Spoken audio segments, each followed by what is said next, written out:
Okay, next will be U.S. National Bank Association versus Busquets and Weidner.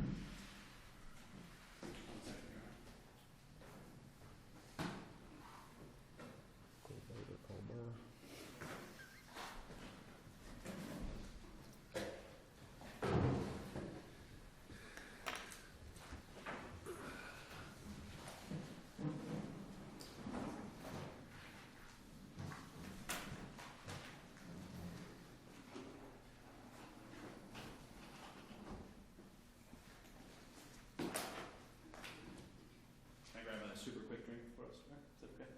What's that now? Can I grab a super quick drink? Oh, sure. I'm sorry. Didn't hear you.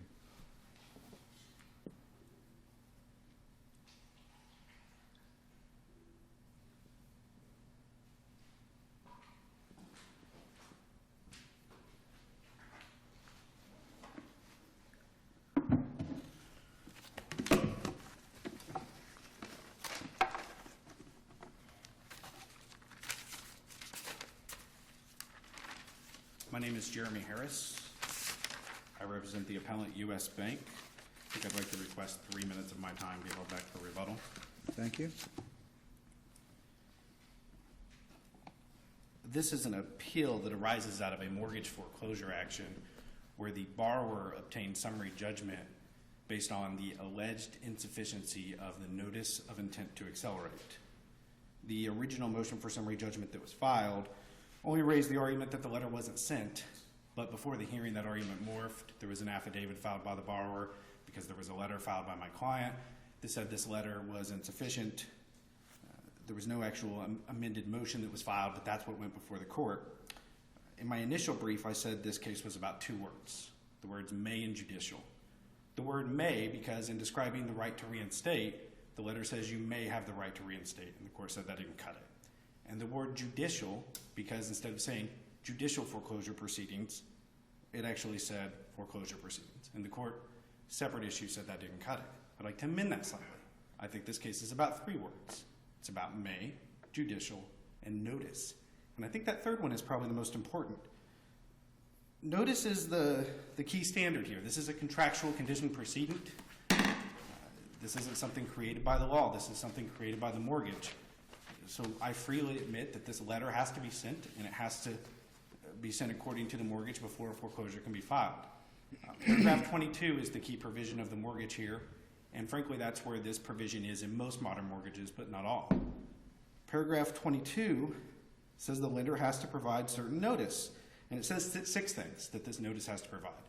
It has to 1, describe the default. It has to 2, describe the action necessary to cure the default. It has to 3, set a date no less than 30 days out on which the default can be cured. Number 4, it has to say that the failure to cure this default will lead to acceleration, foreclosure, and sale. 5 has to describe the right to reinstate. And 6, it has to describe the right to assert defenses in a foreclosure. I think you're going to hear a lot in the next 25 or 30 minutes about what standard you should apply. I think the briefs probably set it out as substantial compliance versus either compliance or strict compliance. In page 9 of the initial brief, we say it's substantial compliance, and we say that for the reason that this is, again, a contractual condition precedent. And Florida courts have a very long history. I think the oldest case we cite is 1960, but I'm certain there are ones further back, where if you're looking at whether or not someone met their condition precedent, it's a substantial compliance standard. Those cases cited in the brief are Allstate Floridian versus Farmer. In that case, the 5th District held a condition precedent represents an obligation to be performed before the contract is effective. Courts require there be at least substantial compliance with conditions precedent in order to authorize performance of a contract. If you look on to further down on that page, Seaside Community, which is a 1st District case from 1991, excuse me. When the happening of a condition precedent is an element of a contract, no recovery can be had with regard to performance of the contract absent substantial compliance with the condition precedent. And then the last case I'll cite specifically that provision is Conan versus Rothman, which is the third DCA case from 1961, where it essentially says it's an elementary rule that there must be at least substantial compliance. So that's the standard that U.S. Bank is putting forward, and very shortly, if I get to it before I'm questioned about it, I'll tell you what I think that means in this case. I think the standard that was applied below was a strict compliance standard. I get that from the record when the judge says, whoa, whoa, whoa, this doesn't say this exactly how I want it to say it, therefore it doesn't comply. But let's be clear, the judge didn't say, I'm applying a strict compliance. The paragraph 22, when it talks about the notice must be given, sometimes we see contracts or provisions where it says notice must be given of the following. It has quotation marks. It's in a certain, requires a certain size font, that type of thing. Mortgages don't normally include that. They do not. If it did that, that would require verbatim, strict quotation marks, font, everything. I couldn't agree with the court more. And okay, I guess do you know of any cases where mortgages have done that? I mean, I'm just trying to see why this judge would require basically a verbatim quote from the paragraph on the mortgage as opposed to some paraphrase of it. I can't figure that out myself. I can tell you that I practice all over this great state, and you do get different rulings in different states. So if I'm in Miami, for example, no judge ever even listens to this argument, at least that I've been in front of.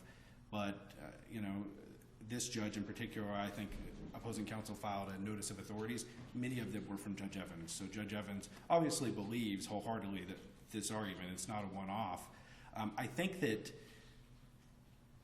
the court leads me into necessarily wanting to quickly define what I think substantial compliance is, and that's this.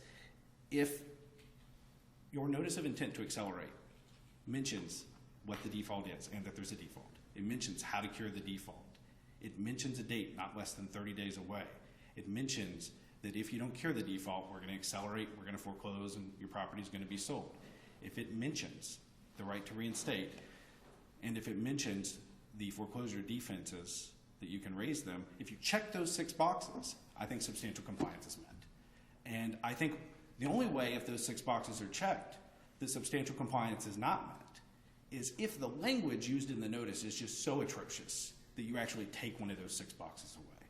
But I do believe that the standard should be you check those 6 boxes, you're good to go. And I don't think, maybe there's a dispute, but I don't think if you review the letter that there's much of a dispute that the 6 boxes were checked. And so we're really looking at words. I mean, literally, this case is about the word may and the lack of the word judicial. And I don't think there's a good argument even that the letter didn't comply unless you did apply some type of standard that's better set out if the legislature said, this is the standard letter we want you to use. The legislature did that. Of course we'd have to do that, and they have the right to do that, but they haven't. This is a contractual right. These strict compliance cases are almost exclusively statutory cases. Opposing counsel, even in his response brief, cites quite a few cases where, that wasn't good enough, and they say substantial compliance, but they're actually all ordinance or statutory cases. So then you get to the facts of this case.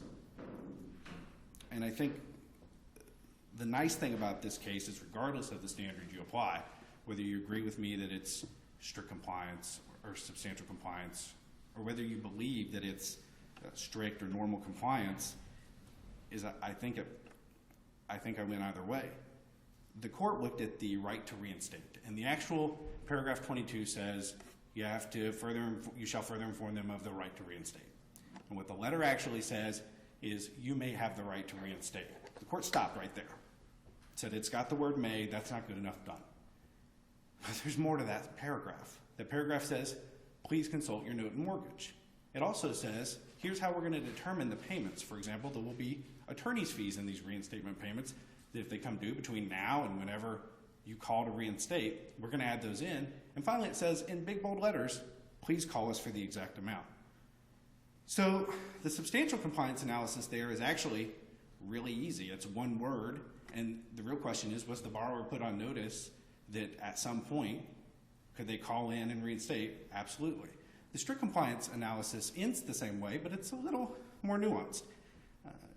Paragraph 19 of the mortgage, which is the reinstatement paragraph of the mortgage, it's entitled Right to Reinstate or something to that effect, actually starts with if the borrower meets certain conditions. Now, those conditions are if certain payments are made, if certain actions haven't occurred, like a judicial sale, or you haven't sold the property to a third party, and if you meet certain subjective assurances that my client would want, then you have the right to reinstate. So the right to reinstate, in my opinion, is always a conditional right. There are always things you have to do. So using the word may and directing you towards the mortgage and towards calling the mortgage company was correct. And so even under a strict compliance standard, I think the court got this wrong. The other reason the court decided that this letter failed as a matter of law was the word judicial. Now, the number 4 on the 6, and if I'm being completely honest, I had 5 initially, and then I went to 6. It's much more dramatic, I think, to hold up 5 fingers, but for what it's worth, there are really 6. The number 4 on the 6 says that you have to notify the borrower of that if you don't cure, there's going to be acceleration. It says foreclosure by judicial proceedings, and then sale of the property. And this says if you don't cure, there's going to be foreclosure proceedings. It doesn't have the word judicial. And the court stopped there, said not good enough. There's no way they could tell they would go to court. Now, the substantial compliance analysis is, what says foreclosure proceedings?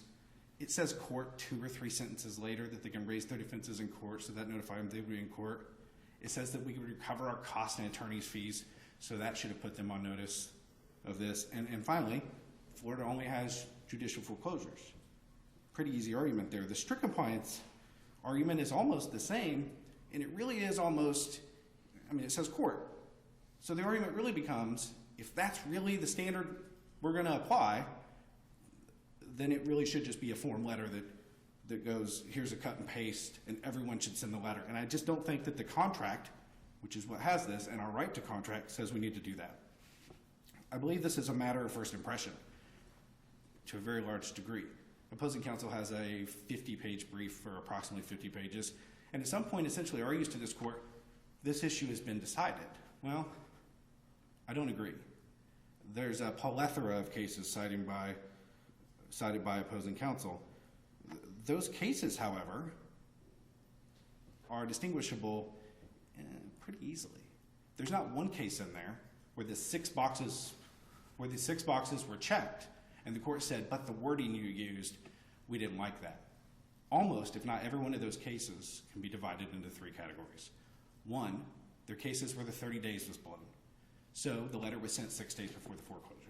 And I can tell you without a doubt, it's my position that if you do that to somebody, you didn't meet your condition precedent and you should lose every time. 2, they're cases where one of the other 5 boxes or 6 boxes rather wasn't checked. For example, the Judy case. The Judy case is literally where they just said, you are in default. And just like not you're in default because of payment, not you're in default because you sold the property to a third party.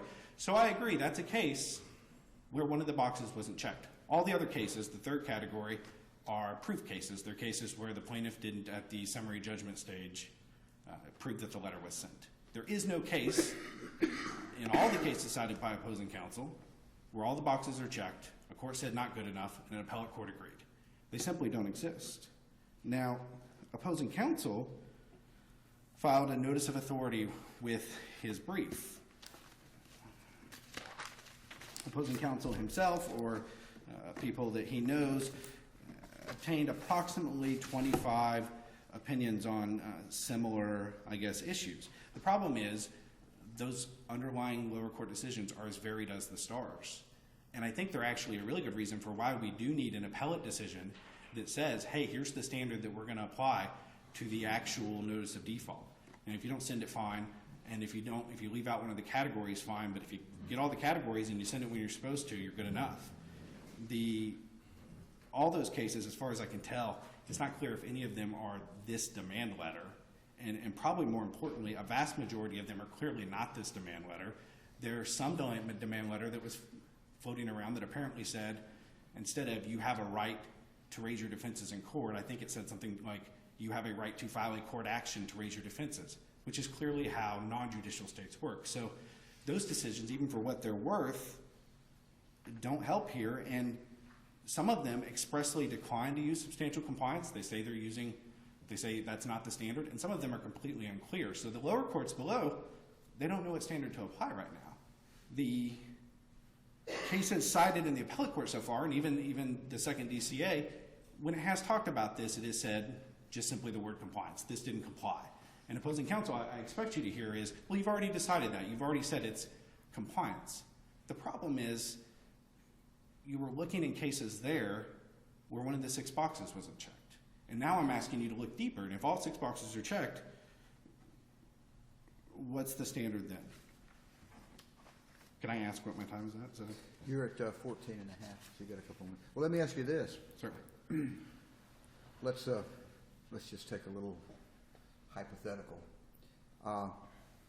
Assume that we were going to agree with you. Would you want us to write to say that this letter met strict compliance, or would you want us to write and say that substantial compliance is now the rule and that this letter, while maybe not strictly compliant, was substantially compliant? I would vastly prefer you say that the standard is substantial compliance and that this letter complies. I think I win either way. I can tell you that I've gotten a fair amount of phone calls and emails about this case. There's, in my industry, a lot of interest, and I think I'd be doing my industry, my side of it, a disservice if I said, please just write the decision to say the standard is strict compliance, and that's good enough. I really do think the standard is substantial compliance because it's a contractual condition precedent, and there's case law back at least 50, 60 years ago. But if we found it strictly complied, that'd be dicta, wouldn't it? So are you arguing that it doesn't strictly comply, it just substantially complies? Well, I'm arguing it I'm putting complies in no a matter. box. That's unfair. I'm sorry. That's okay. I just trying to feel exactly how strong you felt on At least in part, you're suggesting strict compliance because you're saying you have to check all 6 boxes. And if you have to check all 6 boxes, it sounds like you're suggesting you have to strictly comply with that. You can't miss one box and then argue to the trial court, well, they can't show prejudice, so it's sufficiently compliant because they can't show prejudice for whatever the issue might be. That's certainly not my position today because this letter checked all 6 boxes. Could I see someone else coming back and arguing that to you, the prejudice argument? Sure. Am I arguing it? No, because I don't need to because all 6 boxes were checked. So you would agree that it ought to say strictly comply to the point that all 6 points have to be referenced, but not that it has to be quoted. I think that I would call it substantial compliance, but yes, I would agree that that's the standard I'm proposing, that as long as you check the 6 boxes, if you use a word that wasn't in the mortgage or leave out a word that was in the mortgage, you still comply. Can you send a letter? If we were to go with substantial compliance, does that then bring into play the prejudice component? I think, well, it depends on how you define substantial compliance. I do, and I don't think it's an issue before the court because I'm not arguing it, but just for policy reasons, do I think that should come into play?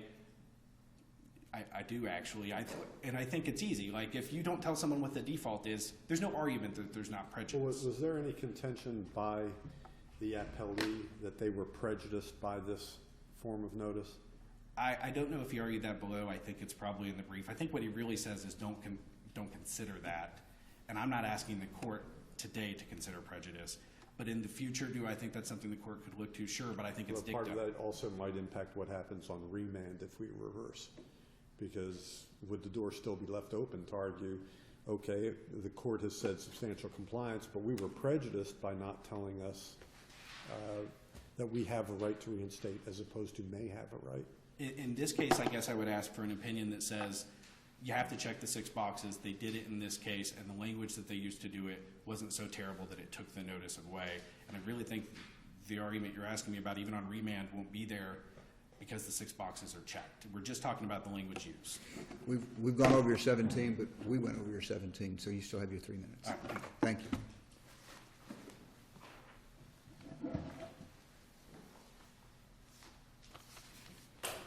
May it please the court. I'm Mark Stopa. I represent Jose Busquets. I don't think this is a case about 2 words or 6 boxes. Let me interrupt and make sure we've got everything focused on where our argument is. There was some reference in the affidavit, your client's affidavit, and there was some discussion about his failure to receive the letter, but that seems to have been abandoned or waived, and the judge came down more on the sufficiency of the letter as opposed to whether it was actually received or not. Is that a fair statement? Correct, Judge. So we're focusing only on the sufficiency of the letter, not whether it was received. Totally correct, because obviously once they filed an affidavit saying that the letter was sent, there was a disputed issue of fact about whether it was sent or not, and as a result we were concentrating solely on, and the judge ruled solely on, the content of the letter. And Judge, I think the key here is not 1 or 2 words or 6 boxes, but rules. There are rules. This is a contract and we have rules. The Florida Supreme Court in 1984 in David said that courts, in a mortgage foreclosure case, said that courts must apply rules which confer predictability on the decision-making process and that any other result would be, quote, intolerable, end quote. Well, you do agree the trial judge centered his findings on 2 deficiencies. Well, Judge, I submit that there were 2 defects that the court ruled upon, but that there are additional defects as well. So you want us to go ahead and rule that the judge was right for other defects that the judge didn't acknowledge? Absolutely, totally correct under tipsy coachman, especially where they were argued at the hearing. And what Judge, others did you argue at the hearing besides these 2? well, we have there are 5 defects that I explained in the brief. The first is that the letter was not sent by the lender. That's a clear obligation in paragraph 22. The lender shall give notice. Okay. And in this case, it's undisputed. It was and is undisputed that the lender, remember, the lender is defined by the mortgage as the mortgage holder, which is U.S. Mr. Stopa, were those all raised in your motion? Judge, they weren't set forth in the motion, but that's an issue that wasn't argued at the hearing by my opponent. I think Judge Davis's question is, if we're to reach the other points that you are raising, were those argued to the trial court? I submit that they were, Judge, and they're in our brief, and my opponent didn't. I understand they may be in your brief. And the other side submitted, you discarded it, or disregarded it, but they submitted a power of attorney and tried to show the agency relationship between the person who sent the letter and the holder of the note. Well, and you argued that that didn't count, but the trial judge never ruled on it, so he must have accepted it. No, Judge. I submit that they did not file the power of attorney, that they could have, but they chose not to. And the affidavit of the representative indicated that that was the relationship, though, and you said that was hearsay or argued the affidavit was insufficient. But it still begs the question on the initial of the 5 defects. And now I think it's important to note, you don't have to agree with all 5 defects. You only have to agree with 1. In the Judy case, Judge Silberman, you were part of that decision, decided November 2012. There was only 1 defect with the letter. The letter did not specify the default. And even with that 1 defect, this court didn't say, well, it came close enough, it substantially complied. No, the court reversed based on that 1 defect where it didn't specify the default. The letter in question here says, your mortgage payments are past due. Nothing else about what the default is. Well, what payments? Let me read you the payment obligations in the mortgage. Principal, interest, prepayment charges, late charges, taxes, assessments, leasehold payments, ground rents, mortgage insurance premiums, assessments, charges, fines, impositions, a one-time charge for real estate verification or reporting service, flood zone insurance. Those are all payment obligations in the mortgage. The notice, the paragraph 22 notice, was supposed to specify the default, be specific. When all it says is your mortgage payments are past due. And you're hearing before the judge, you argued all that. Judge, it's and you're hearing before the judge, you raised all that and you argued that and said, Judge, look what they didn't go. I mean, you read him that same list of payments and with specificity, and then pointed him to paragraph 22 and then the letter, and showed how that the letter did not meet the specificity of the mortgage. Judge, what I did, which is I've argued this hundreds of times, and I've had 26. I understand, but I'm asking you on the transcript of this hearing, if I go back and read that, I'm going to find that argument argued to that judge, and the judge just didn't rule on it. Judge, I think what you'll see is that this judge had this letter before him with highlights just like I have today. Counsel. That has those defects. I understand what the letter says. It's part of the record. we've now asked you 3 times, did you make this specific argument to the trial judge? Judge, forgive me, I'll have to look again. I thought that I had when I So read the your briefs. answer is you don't know? My answer is I don't recall as I stand here now. My opponent certainly didn't talk about that issue in their reply when I talked about Why it. don't in you my argue answer. what you know you argued to the trial Well, Judge, court? the 2 issues were certainly argued and adjudicated by the lower court. That being that the letter did not specify the right to reinstate after Okay, acceleration. is that an absolute right guaranteed by the mortgage? Absolutely, Judge. Paragraph 19 says, you have the right under any and all circumstances for reinstatement. Is that what paragraph 19 says? Judge, Read paragraph, what does paragraph 19 say? It says, if you meet certain conditions, you have the right. If you start off something with, if you meet certain conditions, doesn't that mean may rather than absolute? Judge, I respectfully submit no, and the reason is that paragraph 22 very clearly provides you have a right to reinstate after acceleration. That's what the letter... So paragraph 22 trumps, so paragraph 19 doesn't exist in this mortgage because paragraph 22 comes later and obviously later primes prior. Obviously, there are conditions on your right to reinstate, one of them being, for instance, you have to pay. If there are conditions, then how is it an absolute right? Well, it's an absolute right as long as you pay. And it's not just paid. There are other things that have to happen or not have happened before you have the right to reinstate. Well, then the letter should specify what those are, because it has to be... Well, paragraph 19 says, under certain conditions, and the letter says, you may have the right. And then it goes on and says, check your mortgage to find out. Sure, but what this letter says is you may have the right to reinstate the mortgage loan depending on the terms of the note and mortgage. We encourage you to review the provisions of the note and mortgage. And if you go back and read the terms of the note and mortgage, you'll get to paragraph 19 eventually.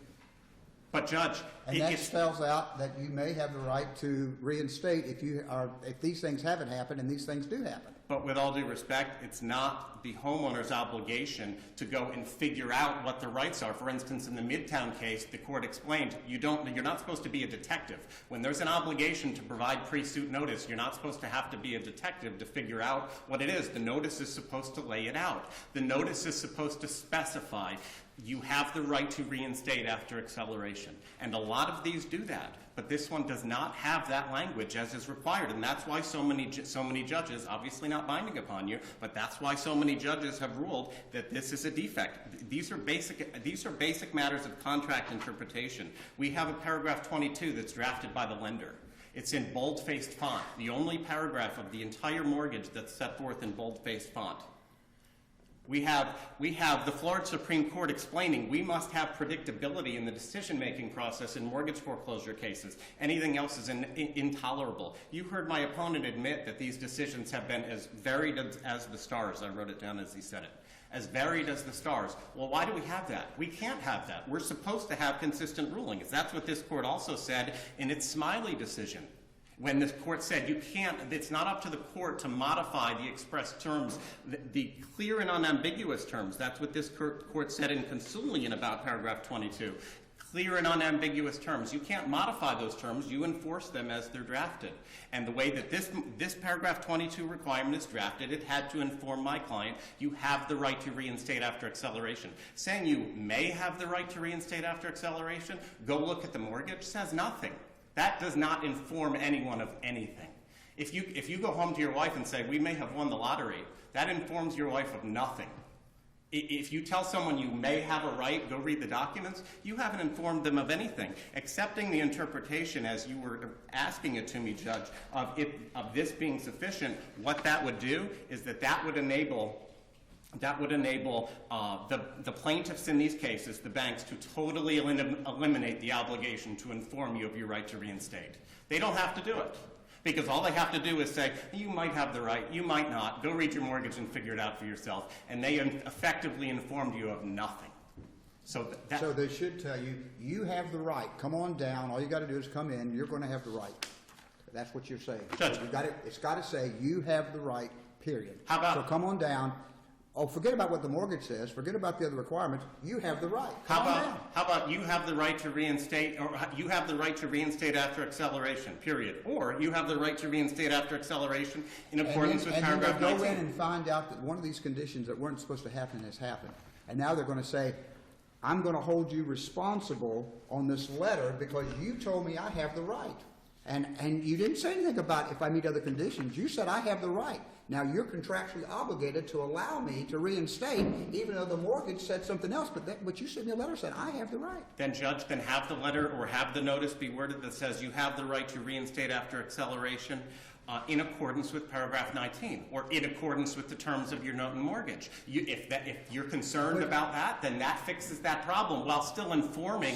So saying go look at your note and mortgage is not enough. It should say go look at paragraph 19 of your note and mortgage. Absolutely not, Judge. Telling that's what you just said. You said tell them to go look at paragraph 19. You earlier said it's not enough to tell them to go look at their note and mortgage. You've got to tell them exactly. Now you're saying it's okay if you say go look at paragraph 19. So now the difference is between look at your note or look at paragraph 19 of your note. Judge, no, the difference is... I think the difference is the letter suggests that you may have the right to reinstate if your mortgage provides for it. And it does not say you have the right to reinstate because your mortgage does provide for it, and you should check the terms of the mortgage to see what that is. The letter, to me, the letter suggests that you actually may not have the right to reinstate if your mortgage does not provide for it. Exactly correct. And I've had many hearings where that is what the judge said, where that is what the judge has ruled. Many judges, when a letter says you may have the right to reinstate, may means may not. You might not. It suggests that if you then looked at the mortgage might say you do not have the right to reinstate. Absolutely. And that's what this mortgage does say. This mortgage does say, if you don't meet certain conditions, you don't have the right. But I think the thing is that the mortgage might say, you can never reinstate after we accelerate. If the mortgage said that, this letter would still be accurate. You may have the right to reinstate under the terms of, depending on the terms of the mortgage. You look at the mortgage says, once we accelerate, you cannot reinstate, period. The letter would still be accurate. And it would not be giving proper notice of in your situation, what the true state. I agree, Judge. And because ultimately the problem with this, the notice shall further inform borrower of the right to reinstate after acceleration. If all you're doing is telling the borrower, go look at your mortgage, then you have informed them of nothing. This was bolded. This was drafted by the lender. We construe that against the lender. See, and that's what's fundamentally different about the case law that my opponent has cited. All the cases that they've cited, including the first case that was mentioned, Allstate, none of them are paragraph 22 cases. In their initial brief, they didn't cite any mortgage foreclosure cases at all. Instead, they want to rely on an insurance case. What's fundamentally different about the insurance law? The insurance company is the one that drafted the contract that has the condition precedent for the homeowner to comply with. So that's where the courts have come along and said, well, we're going to enforce a standard of prejudice or a substantial compliance because we're not going to hold the homeowner's feet to the fire about a condition precedent where the insurance company drafted the contract and set up this gotcha as a condition precedent. That is, it's protecting the consumer, not the party who didn't draft the agreement. Here, it's totally different. It's the bank being forced to comply with its own condition precedent. These are billion-dollar corporations that drafted their own contracts. I would estimate that 90% of cases have a standard Fannie Mae mortgage with this standard paragraph 22 language. There is no and I have seen mortgages that go back 35 years that have this obligation. There is no reason that billion-dollar industries like these banks cannot draft a simple letter that says you have the right to reinstate after acceleration, informing someone of their rights, even if you want to say in accordance with paragraph 19, or if you pay your mortgage, if you pay the amounts in accordance with paragraph 19. If you meet certain conditions. Absolutely, if you meet certain conditions. Or to use the second fatal problem, the letter did not specify a foreclosure by judicial proceeding. Paragraph 22 is very clear on this, that this is subsection D in bold. The notice shall specify that failure to cure the default shall result in foreclosure by judicial proceeding. That term is not in here at all. That's not a box that you can check, to use my opponent's arguments. You can't. How do you check that box when it's not here? Here's the letter. It's in the record. It's just not there. There's no way that they can spin that. So they're subject to being foreclosed some other way, but not judicially. Absolutely correct. According to this notice. Now, my opponent says, well, under Florida law, we all know as judges or lawyers that Florida is a judicial proceeding state. But that's not what the notice says, and that's not what the paragraph 22 of the bank's own mortgage required them to specify, required them to notify the homeowner. Hey, you have a right, if you don't pay, we're going to sue you. We're going to file a lawsuit, a foreclosure by judicial proceeding. It doesn't say that at all. Instead, failure to bring your account current may result in our election to exercise our right to foreclose on your property. Nothing about foreclosure by judicial proceeding. And then it talks about a foreclosure proceeding in foreclosure proceedings, but initiated by who? Because there are all sorts of different procedures throughout the country. A homeowner can't be made to just know or assume that they're going to know what their rights are, because that's exactly the point of the paragraph 22. The whole point of the paragraph 22 is it's not just some, notice. My opponent kept using the term notice. It's to inform someone of their specific rights in this situation. It's a last resort to prevent foreclosures. Here, we're going to give you a chance to pay. Do what you need to do to prevent this foreclosure. That's why the form exists in so many cases. That's why it's existed for so long, because we don't want to be foreclosing on thousands of Floridians throughout the state as we have been. Judge, my opponent advances no definition. They propose a substantial compliance standard, but they advance no definition of it at all. What is it? What does it mean? How do you define it? Nothing. Their briefs essentially say, close enough. Well, that came close enough. That is not the type of predictability that this court in Smiley and the Florida Supreme Court in David contemplated. That's why we have inconsistent rulings. They want consistent rulings. The courts do. This court does. But we don't have them. Why? Because we have some judges looking at the letters going, I think that comes close enough. You can't possibly enforce that. I can walk down the hall and find other judges. You may think this is close enough. I could find others who think, I don't think that is close enough. That's why we can't have that standard, because it lends itself to rulings that are all over the place, varied as the stars.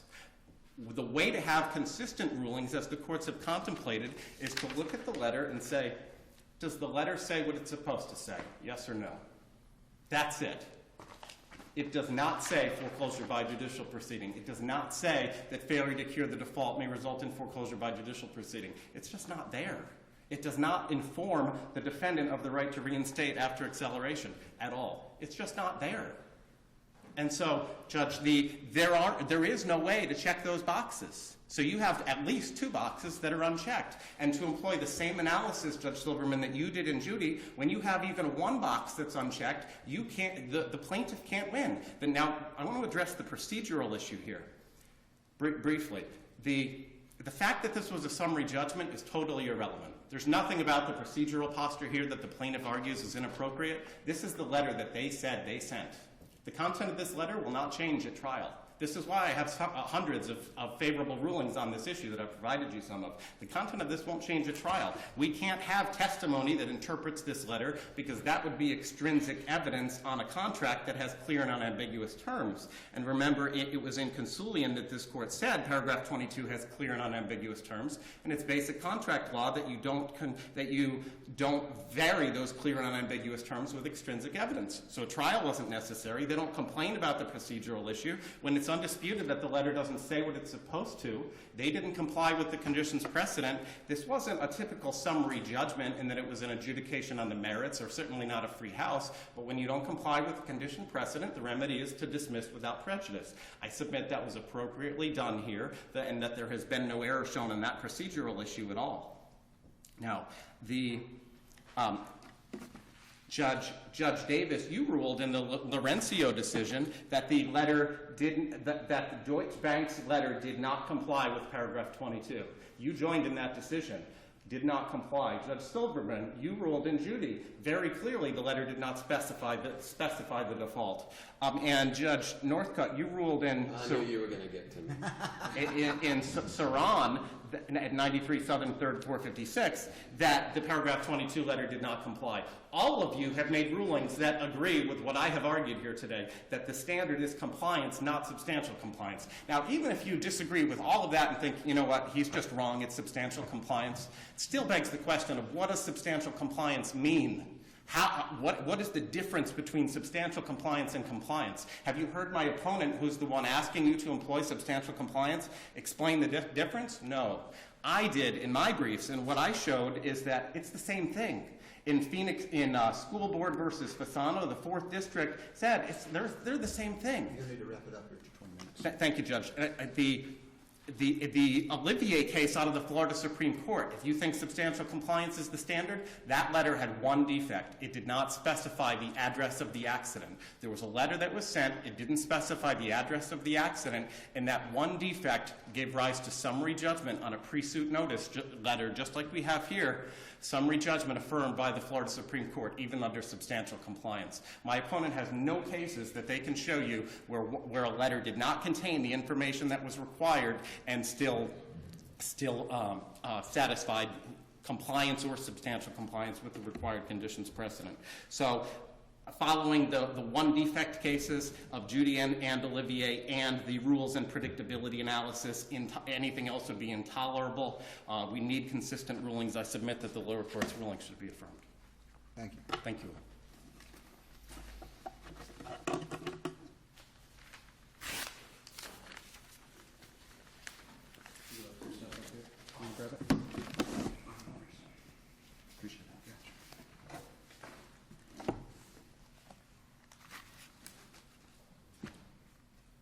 So I think I want to start by addressing Justice Northcott's questions about the reinstatement provision of the mortgage. The concern seeming to be, well, doesn't this provision make it sound like maybe there isn't even a reinstatement right and you would have to check the mortgage to find It out? implies that. Well, I think if you stop at the second sentence, it implies that. If you read the entire paragraph, I agree with, I see how you could get there if you say after acceleration of the debt, but prior to foreclosure, you may have the right to reinstate the mortgage loan depending on the terms of the note mortgage. We encourage you to review the provisions of the note mortgage. If you just stop there, I guess I could see that argument. I don't agree with it. I think you should be able to tell people to look at the documents, the contracts they signed in the notice. But it goes on to say, Right. Please be aware that after acceleration of the debt, there may be expenses and attorney's fees and costs incurred by Ocwen to enforce the mortgage, in addition to the overdue amount of the mortgage. Any payment to reinstate the mortgage loan after acceleration must therefore include an amount sufficient to cover such expenses and fees incurred. But given the way that first sentence is worded, couldn't the implied qualification of the rest of that be if you have the right to accelerate under your mortgage, note and mortgage? I mean, if you have the right to reinstate. I can see why you interpret it that way. I interpret it as it's a conditional right, and if you've done one of these things, for instance, if you sold your property to a third party between now and when you want to reinstate, you can't reinstate. Well, if you concede that it could be read a couple different ways, and it can imply that under some notes and mortgage there is no right to accelerate. I mean, to reinstate after acceleration. Have you, as required by paragraph 22, informed the borrower of the right to reinstate after acceleration? Well, I guess I would say that I would ask you not to make the same mistake that the lower court made, which was stop at the beginning of the paragraph and not read the entire paragraph. I think it can only be read that way if you stop at the end of the second sentence. Yeah, but I'm not sure I agree with you. Well, I mean, Yeah, you're the justice. Right. But I mean, I think if you read that paragraph, it's telling you the payments you have to make to reinstate, how you have to call to get the reinstatement amount. The entire point here is putting them on notice. I said it was 3 words. I go back to that. It is. It's judicial and may, but really it's 1 word. It's notice. And the question is, was the borrower put on notice by this letter? And while we're zeroing in on this issue, was the borrower put on notice that there was a reinstatement right contained in the mortgage? There's nothing. So basically, if you tell them, even if you were to say, you may or may not have the right to reinstate under your note and mortgage, go take a look, that's sufficient. That's not our case. No, I know.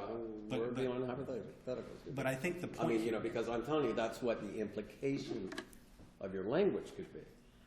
You may or may not have a right to reinstate after acceleration. Certainly, and there's nothing in paragraph 22 that so says if you had this... said that explicitly, would that be good enough?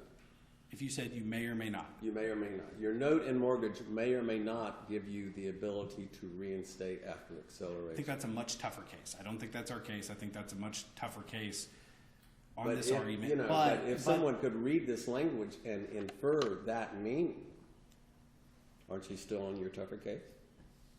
No, because I think you, A, have to read the rest of it, and B, I said it was a tougher case, not one I should lose. The simple fact of the matter is they have to be put on notice. They're told to go read their mortgage. This is a recorded document. It's the biggest contract people sign in most people's entire lives. The fact that you can't It's tell always them, literally the biggest document they sign. page-wise and money-wise, for almost every American, it's the biggest document. To tell someone that we can't tell you to look at that to understand a reinstatement provision, when the reinstatement provision is titled reinstatement provision, I think is taking it too far, and it's that strict compliance that I have the problem with. The point is, could the borrower read this letter, go, I have some reinstatement rights, I need to make some phone calls, I need to look at my mortgage to figure out what those are? I think if the answer is yes, we substantially complied. If you think the standard is, could the borrower read this letter and understand it completely, then I think you need to tell the world that the standard is strict compliance, and I just don't think that's the standard. So Did the letter say, The you're flip behind side- in your... The flip side of your argument, which I think is helpful to you, is can someone read this letter and conclude, gee, I'm out of luck, I cannot reinstate, I don't have that right? I don't think so, absolutely not, because of the 3 sentences afterwards that talk about payment amounts for reinstatement.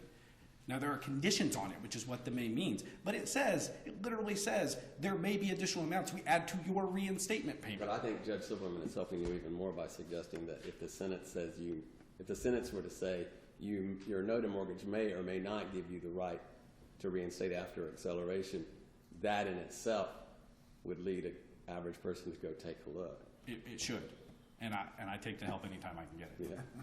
Well, but I'll throw a negative at you as well, which is, does it then clearly tell the person they have a right to reinstate? I think it notifies them that that right is It something they notifies need, them they may have a right that they to may have reinstate. that right, but I think But if it you read all of it, doesn't lull them into inaction, absolutely not, and it talks about payment amounts. which is then the prejudice part, but you're out of time, so I'll stop there. Any other questions? If not, we're going to have to conclude. Thank you. Thank you.